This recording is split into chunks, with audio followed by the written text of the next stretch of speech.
Жамал Бөкөнбаев атындагы орто мектебинин 3 классынын окуучусу Жылкычиева Аруке. Ысык көл кыргыз бермети. Элибиздин бермети Ысык көл. Ал тоо арасында жайгашкан. Ысык көл деңиз деңгээлинин 1623 метри бийик жерде жайгашкан. Анын аянты 6124 чарчы километр түзөт.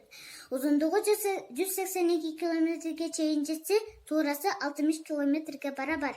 Тереңдиги жагынан дүйнөдөгү 4-орунда турат. Эң терең жери 700 метрден ашыгыраак. Ага 80ден ашуун агын сулар келип кошулат. Мына кышында аккуулар, кызыл мойнөрлүктөр башка жака кетет. Анын ордуна сууда сүзүүчү жана башка канаттуулар пайда болот.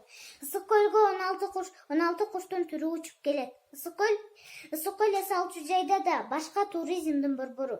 Башка өлкөлөрдөн да эс алууга туристтер, альпинисттер, саякатчылар келет.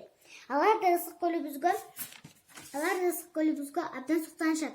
Ысык көлүбүздө балык өстүрүүчү жайлар жана ошондой эле көптөгөн балык түрлөрү да бар. Ысык көлүбүз жай мезгилинде өтө жандуу жана кооз. Көлүбүздө таза жана тунук келет. Ар түрдүү оорулардан айыктыруучу курорттор да бар. Көлүбүздүн туш тарабында тоолор менен курчалган. Көлүбүздү даңазалап акындар жазышкан. Ысык көл кээде тынчта, кээде толкун, толкуса толкуна тең ордокмун. Турмушта канча жолдош күтсөм дагы, бес сырлуу мындай жолдош күткөн жокмун деп акындарыбыз жазгандай, мен да ысык көлүмдү даңктайм, барктайм. Көлүбүздө таза кармашыбыз керек. Ысык көлүбүз биз үчүн ыйык.